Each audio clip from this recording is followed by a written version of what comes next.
I suppose you're wondering why I gathered here tonight in the knife room. Yes. Patience! Patience. And due course, all will be revealed. Rest assured, however, that the reason involves a mystery, intrigue, and apparently thunder.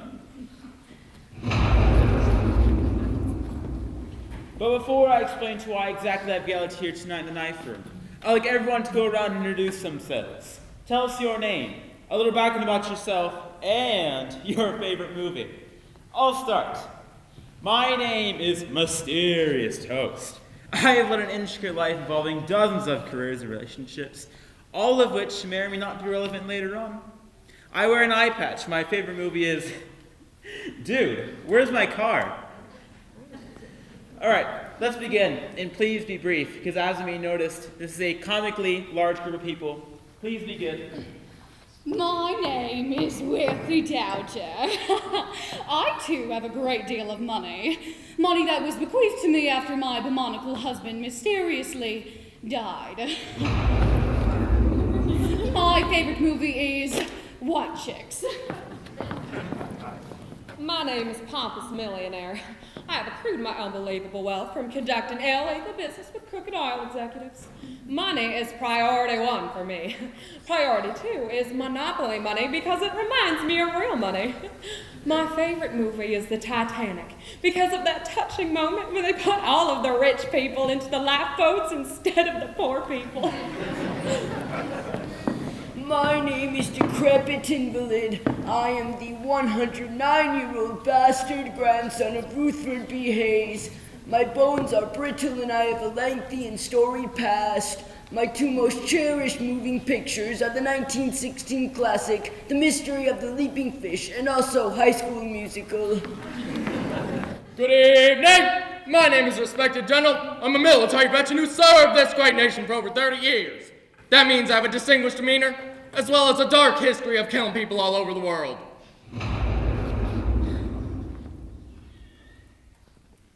And what's your favorite movie? Well, I don't get to watching many films these days.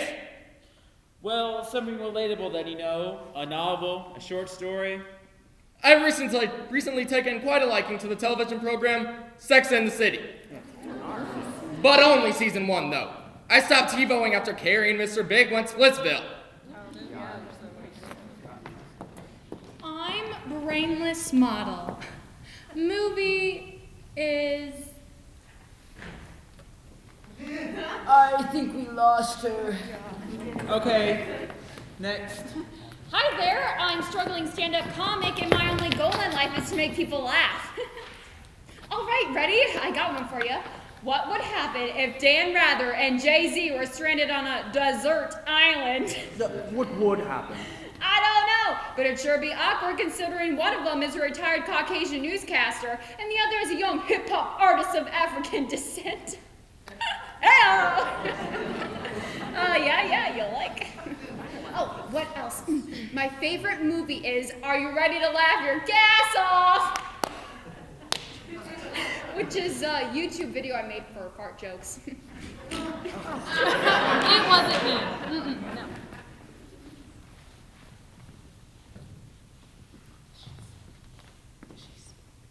I don't speak hand. The movie or the BBC series? Because the BBC series is far superior. Oh, I'm Santa Claus. Santa, I know him! I spend every hour of every day spreading Christmas cheer to the people of the world. I also determine who's naughty and who's nice. My favorite movie is Miracle on 34th Street because it enlivens the Christmas spirit. And I get residuals every time it airs. Ahoy, me name be Spooky Pirate. Years ago, I lost my left hand in a mysterious accident. I also be a Virgo rising. When it comes to movies, I be a Lindsay fan for life, so I simply cannot decide between Mean Girls and Herbie Fully Loaded. Yarr. Well, was that everybody? Well, that took forever. Now, you may be wondering, Muppet movie! Now, you may be wondering why I, mysterious toast, a complete stranger, invited you to this party. Yes, I would like to know. Well, I'll ask you this. What if I told you I'm not a complete stranger after all? It's you! But that can't be. Now you know the truth. Now I know that mysterious toast was merely a disguise. And that I'm actually Host, whose identity you're already familiar with.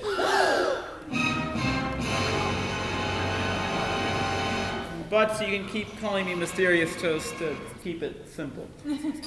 Alright. Now that you know the truth, we've reached the moment you've all been waiting for. The moment that I reveal to why exactly I've gathered here tonight in the knife room. You see, the answer is in that box.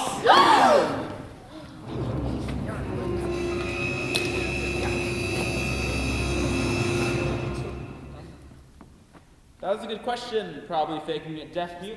And while I don't appreciate your profanity, I can see why you might be curious what's inside. You see, there is someone in this room with a secret. A secret they've been keeping from the public for too long. The contents of this box will reveal that secret. And now is the moment of truth. I'll now open this box.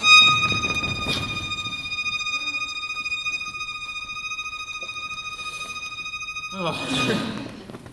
Sorry, you guys, it's like a 10-number combination. Just open the box. It's a box. Open the box. Almost there. My apologies. It's just a box. My apologies. My Just apologies. a box. Open it, dude. Come on. Almost the last number. That will reveal the incriminating evidence. Why is everything so black? I can't.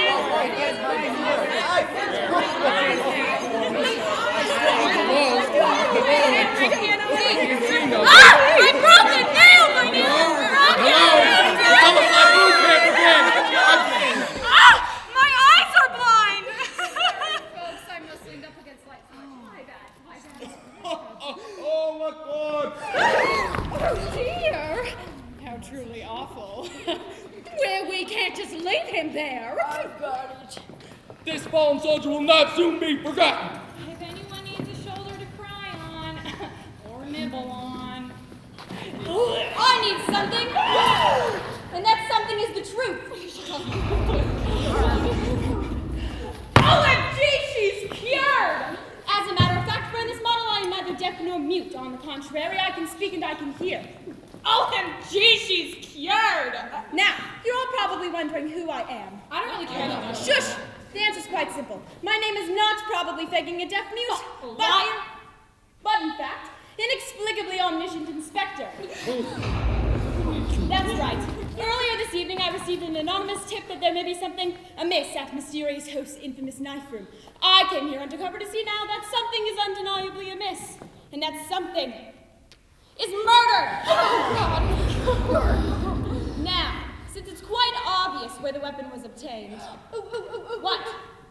Where? Are you serious? No, really, where was the weapon obtained? You're joking. I never joke. The walls are literally covered in knives. Touche. Oh, a knife room. Okay, yeah. As I was saying, since Mysterious Host was stabbed mere seconds before opening this box of incriminating evidence, it's safe to assume that somebody in this knife room committed murder. Murder, ladies and gentlemen. Murder in the first degree. Or maybe the second degree, I forgot the difference. But nobody leaves this knife room until I crack this case, even if it takes all night. That's preposterous. We can't stay here all night. Yeah, what if some of us have a hot date later on? Do you have a hot date? Hypothetically speaking, any number of us could have a hot date tonight. Me, you, anybody. Do you have a hot date? Hypothetically, I could have a hot date. Do you have a hot date, young woman? I obviously don't have a hot date. I have a hot date. Oh. Who? Ladies and gentlemen, we are wasting precious moments now. I have dedicated my entire career to the life of Mysterious Host. I know everything about him. Most importantly, Metaphorically, I know a great deal about the people he has interacted with over the years, which means I know who among you might wish him dead. For example, Pompous Millionaire! Well, me? Well, Inspector, you're barking up the wrong tree. Am I? Well, then do you mind describing to us how you became so wealthy? As I said earlier, I accrued my unbelievable wealth from conducting illegal business with crooked oil executives. Now, is that a crime? Yes. Oh. But let's forget that for the time being. Right now, I ask you this. How did you make your very first million? My first... Wait, are you saying that you know about? Yes. But how did you... I know a lot more than you think, Pompous Millionaire. But in order to crack this case, I need to know much, much more.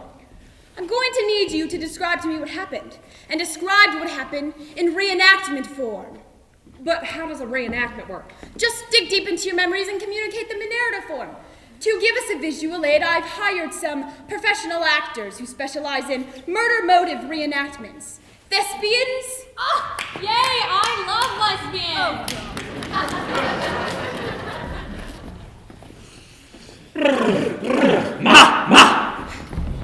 Well, all right, I'll try. You'll know you're starting to reenact with once the lighting changes. Wait! The stage is not balanced! Why? You! Get him! That's my suspect.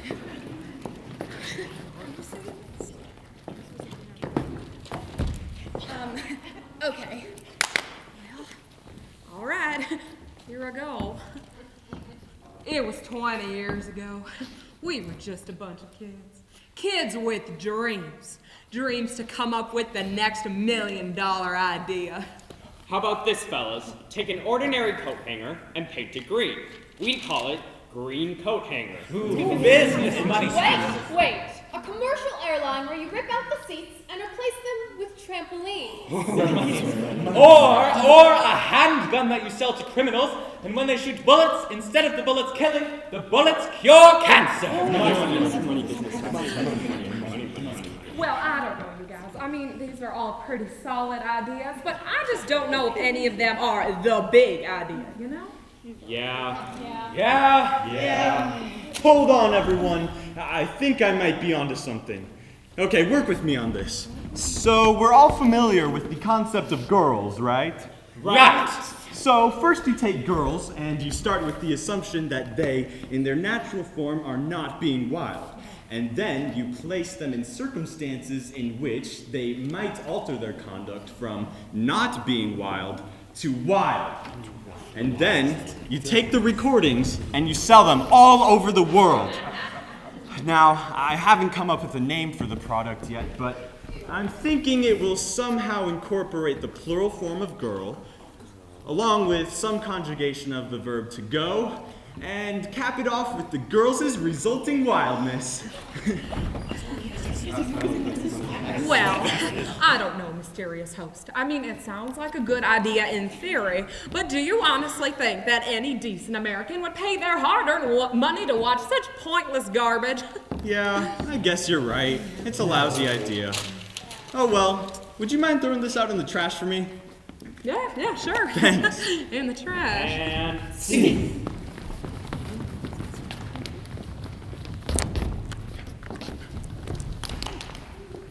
So, let me get this straight. You lied to him that it was a bad idea and then stole the idea? I did. That's rude. Excuse you.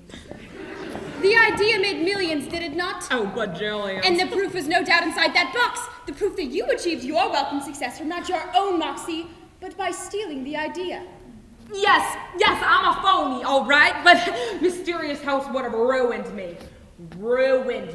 So you killed Mysterious Host? No. I may have committed many crimes, but never murder.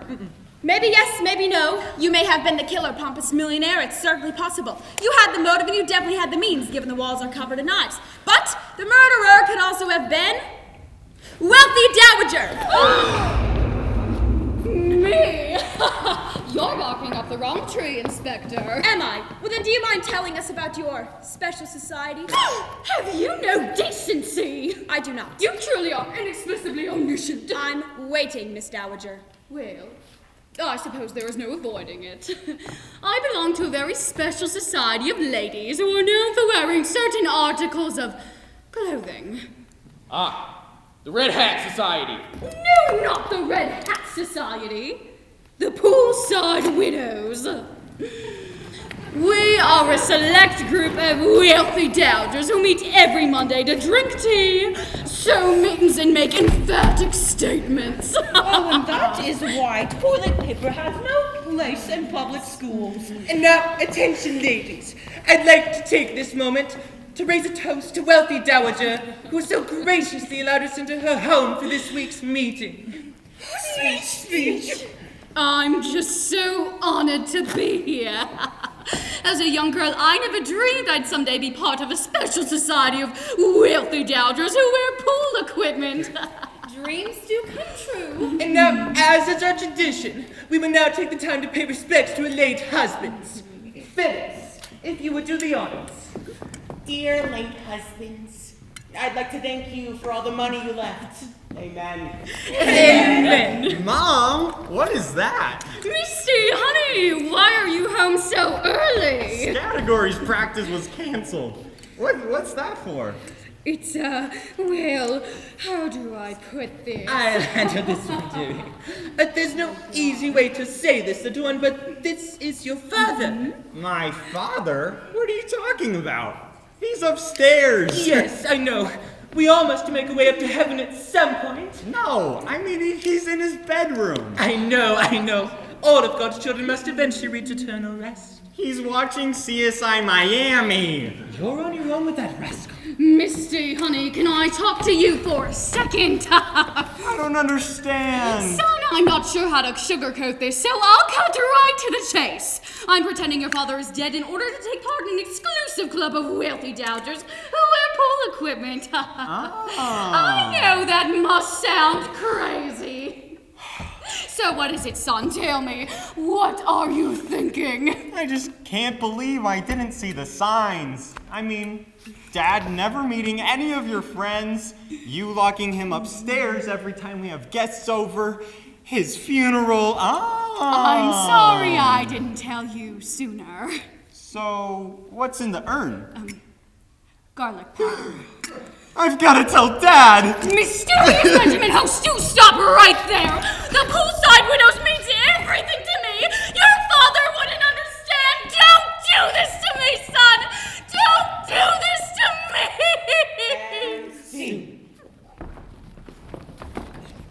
So, what happened next? I begged him to keep my secret. And he did. But it appears tonight he's changed his mind. And the garlic powdered urn was inside of that box. Most likely. If the poolside widows ever found out the truth, they'd kick me out of the club faster than you could say lifeguard whistle. Lifeguard whistle. That is fast. So to save face, you killed your own son? Heavens no! He was my own flesh and blood. And while I am guilty of wearing sunscreen indoors, I am not guilty of murder. And yet, y'all be seeing none too somber that your own flesh and blood just walked the plank. Figuratively. Well, you know what they say. You never want your child to outlive you. Actually, there is a good reason why I do not appear distraught. I have a rare condition which prevents me from feeling emotion when something bad happens. That's odd. Somebody tell me something awful. Oh, dying puppies. Oh, not winning a superior at state. Oh, I've got one for you. You lost all your stock in GameStop. See? So, you may still have been the killer wealthy dowager despite your probably fake rare condition. It's certainly possible. You had the motive and you definitely had the means, given the walls are covered in knives. But the murderer could also have been respected general. Me? You're barking up the wrong tree, Inspector. Am I? Well, then do you mind telling us why you were discharged from the military service? Correction, I retired. Is that so? Keep in mind, respected general, you are under oath. No, I'm not. Oh, right. Well, can you pretend you're under oath? Very well, but only because I like make-believe. It was 1992, the 6th and final year of the American-Canadian War. Hold on, now wait a minute. America never went to war with Canada. Your mother never went to war with Canada. Your mom! We were in the war room, putting together the finishing touches on the Battle of Winnipeg. I remember it so clearly. Which means that prior to our initial assault on Lake Manitoba, I believe it's our most viable option to assemble our infantry for a northern medium-scale flying wedge. Interesting idea, Captain. But would you be open to the suggestion that we thrust forward past Riding Mountain before attempting a 500-man pincer movement? Pincer movement to achieve full tactical development. Exactly. Yes, it's perfect. Good job, gentlemen. I finally believe our plan is in place. We'll crush those Canadian dogs. Huzzah! There is just one open question remaining, General. We haven't yet decided whether or not we should begin by flanking those Chesterfield forces from the south. I think we should. It seems our best option. I disagree, Lieutenant Smash. It's too risky if they cannot assemble a finished Maudie defense. Well, what do you think, General? Should we flank from the south? Excuse me, gentlemen. Will you let me whiz for just a moment? Whizza! That's so odd. What? Haven't you noticed that before he makes every major decision, the general has to go to the restroom? She's right, you know. That's his 28th trick this morning. Soldiers! I ask that you please cut that general some slack, giving him off that he polishes off like 10 Snapples a day. Yes, Brigadier General Francis X. Hummel, sir! But while we're waiting, do you guys want a pillow fight? Yay! Think, respected, think. I just don't know. This may finally be the turning point of the entire war. Well, I better consult my inside sources. Should I flank from the south? All signs point to yes. It's settled then. Sergeant Hope, You're a phony! A phony! What have I done? What have I done? And scene. So, you used a magic 8-ball to make a military decision? I needed a second opinion. Such tactics weren't so uncommon in military history. Everybody knows that General Grant would have surrendered at Gettysburg were it not for his Ouija board. And these are modern times. And I am far from a modern man. People today turn to technological devices like the worldwide interweb. And mouse pads. Yeah, so what happened? Well, Sergeant helps us chagrin, but he chose to sweep my secret under the rug for the good of the country. In return, his demands that were I, A, retire immediately, B, forfeit the 8-ball, and C, give him one of my legendary back rubs. So you were concerned that the magic 8-ball would be inside of this box and your good name would be tarnished from the history books for all time. Yes, but I am no murderer. Anybody can tell you that. Even a small black sphere with an 8 on it can tell you that.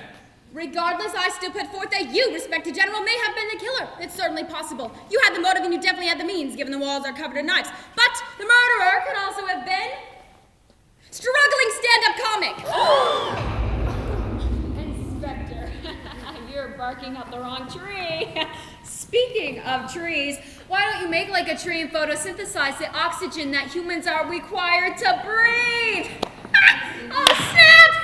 I have absolutely no idea what you just told me, but regardless, I'm going to need you to tell me what happened during your performance at the laugh hole. Oh, Inspector, I can't. It's too much. You have no choice in the matter. Well, all right. It was early in my career, and I was headlining at the Laugh Hole, which you all know is the premier comedy club in West Sioux City.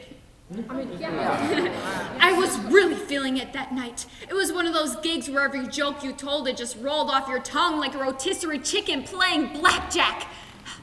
I remember it like it was yesterday.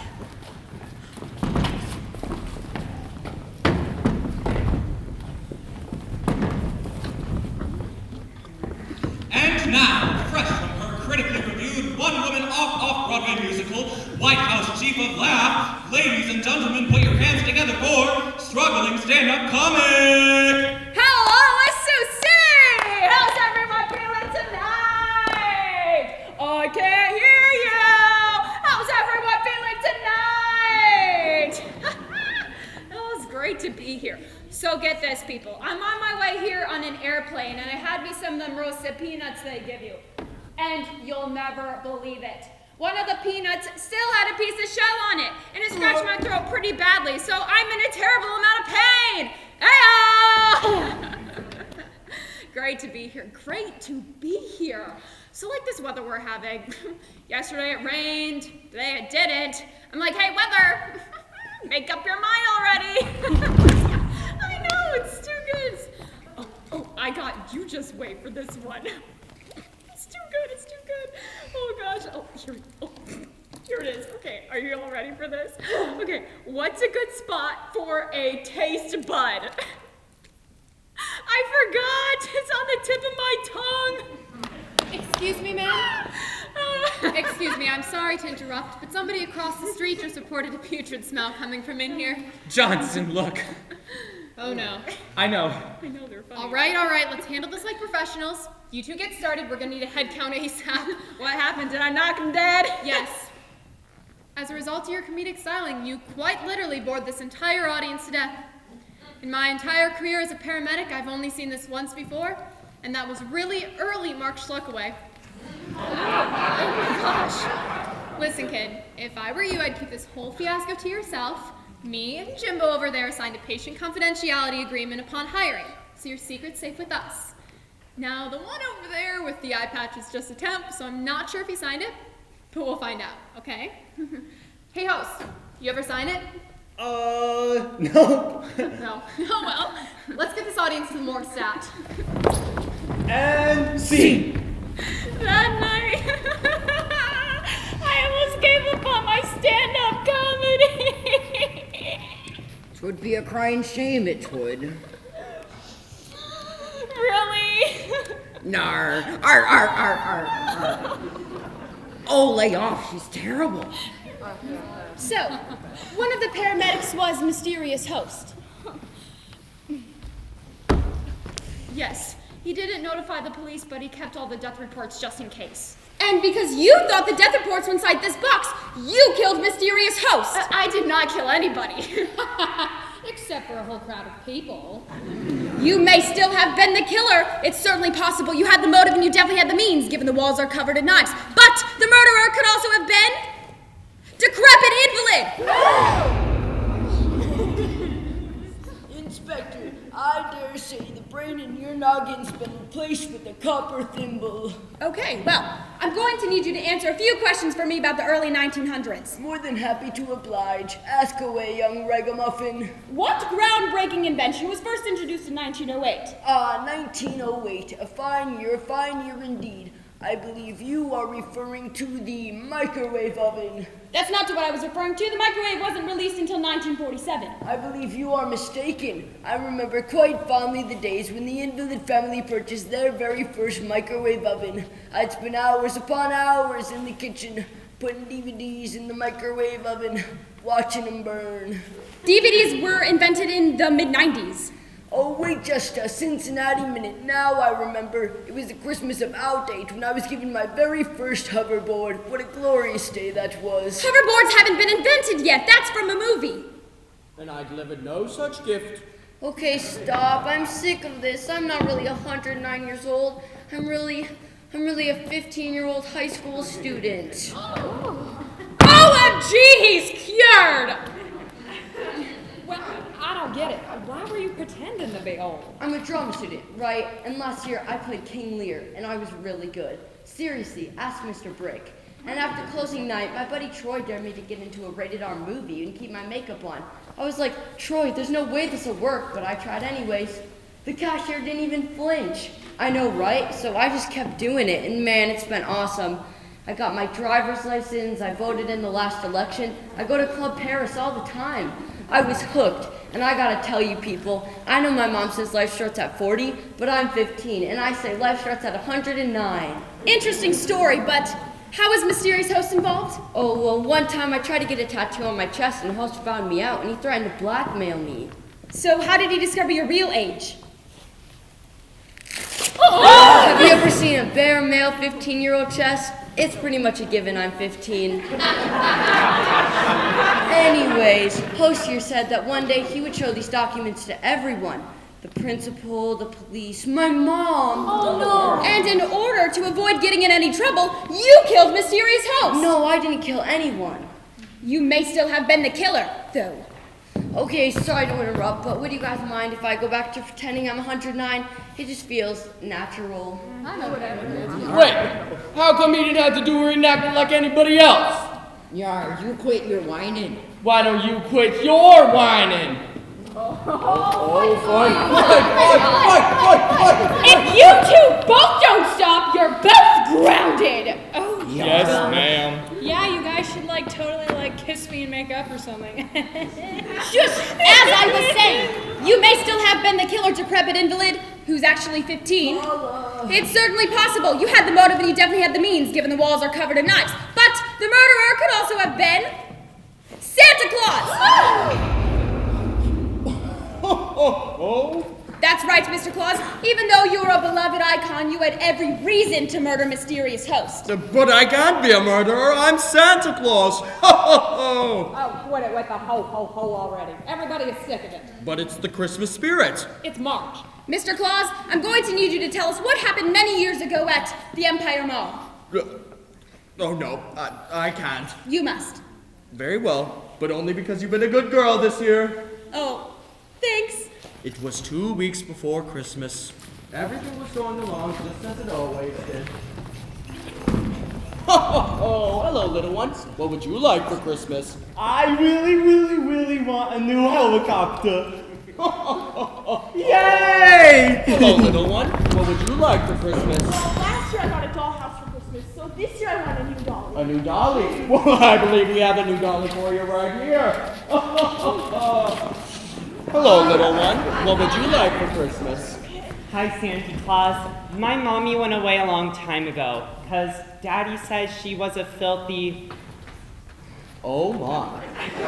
For Christmas, I want a new mommy. Well, little one, I'm afraid Santa doesn't make new mommies at his workshop. Maybe you'd like an iPad. I really want a new mommy! Well, okay. Thanks, Santa. You're the best. Daddy, look, we got a new mommy.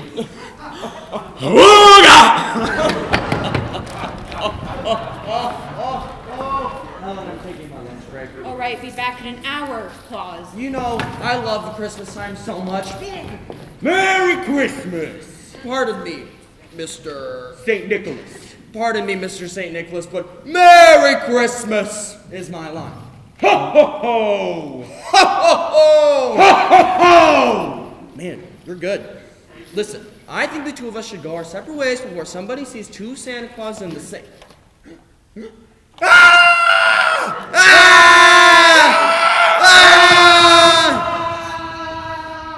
It was the worst day of my life with that Chick-fil-A. That Saint What's-His-Name looked just like me. He had the exact same outfit, the same jolly demeanor, and the same portly physique. But the one major difference? He was the real Santa Claus. How come nobody gasped in disbelief? Well, it's fairly obviously not the real Santa Claus. Really? Santa rides a sleigh. You drove here in a Ford Focus. You may still have been the killer. Fake Santa Claus, it's certainly possible. You had the motive and you definitely had the means, given the walls are covered in knives. But the murderer could also have been Brainless Model! Would somebody poke her? But the murderer could also have been Brainless Model!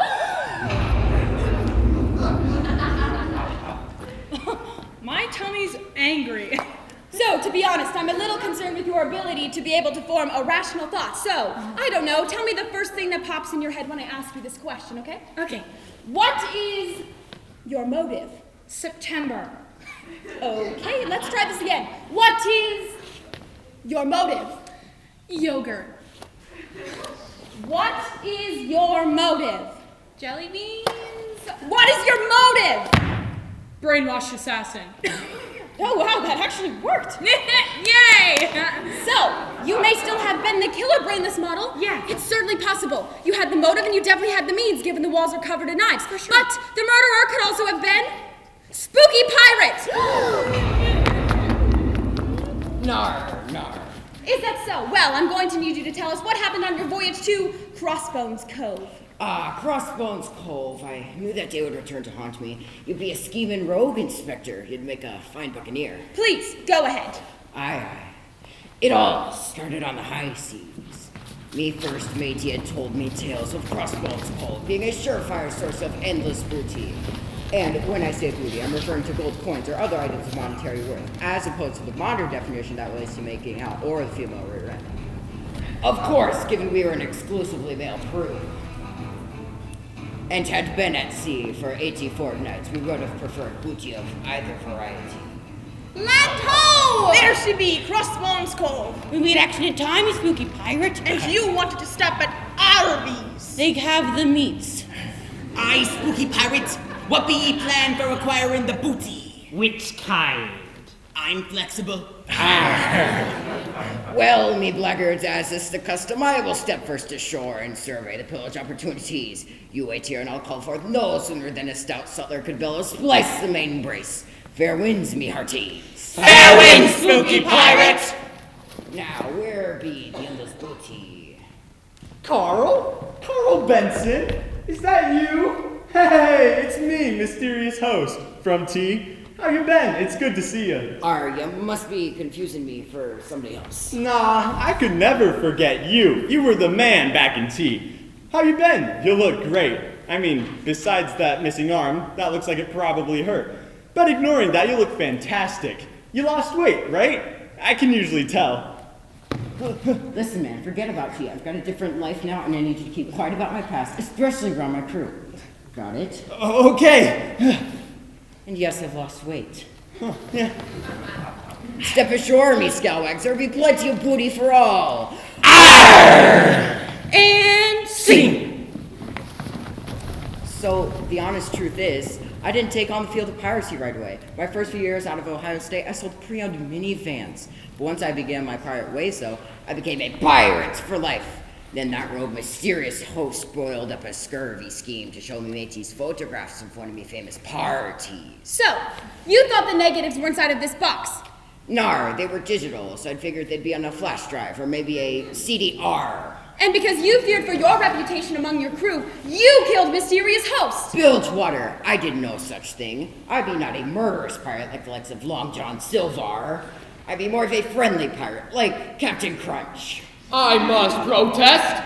While his public persona may be of sweetened corn and oat, Captain James C. Crunch is nothing short of a cold-blooded killing machine. Aye, 'tis true. Well, you may still have been the killer, spooky pirate. It's certainly possible. You had the motive and you definitely had the means, given the walls are covered in knives. But the murderer could also have been... Oh, well, it seems like we revealed everybody's motives. Yeah, except for jelly beans over here. I just need his kidneys. Oh, well, that one was easy. Which means that now is the moment of truth. Now is the time I will determine which of you 8 suspects committed this unconscionable act of murder. As I consider all of the facts presented to me, I must admit that throughout my career in criminal investigation, this has to be the most mind-puzzling and the most mind-boggling case that I've... Oh, come on! What is it? I can't believe I never looked at his back. 7 stab wounds. Okay, so this actually isn't that complicated. 7 stab wounds in his back plus the 1 in his front. There's 8 of you. Each of you killed him once, right? No. Shush! Really? Really? Maybe just I didn't mean to. It was an accident. Oh, I did the one in the front. Shush! Which means if each of you murdered him, then all 8 of you are under arrest. That is to say, I would place all 8 of you under arrest if you had in fact murdered Mysterious Host. You see, Mysterious Host isn't dead. Mysterious Host is actually alive and well. I don't get it. What he did to What? You guys are so oblivious, I swear. Alive and well. That's right. I'm Mysterious Host. I put together this elaborate ruse to see what would happen to me if I revealed all your secrets. So you're Mysterious Host? Yes. Well, if you're Mysterious Host, then who did all of us kill? I don't... A fine question, Brainless Model. I knew I couldn't come up with this brilliant ruse alone, so for the past few days I've been building a robot to match my exact likeness. Good evening, Mysterious Toast. How may I be of service? Unbelievable. I think you need glasses, dear. You two don't even look like third cousins. Am I a robot? So how do we know it's a robot? I don't get it. He's just wait.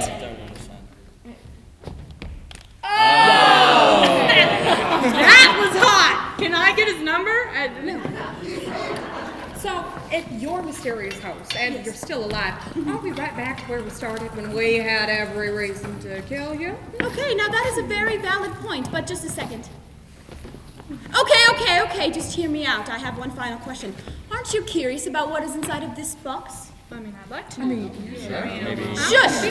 I mean, you already know each other's secrets anyways, and if you kill me now, you'll always wonder. All right, open it. A wise choice. Have a look. Why? There's no incriminating evidence in here at all. It's just reduced fat Twinkies.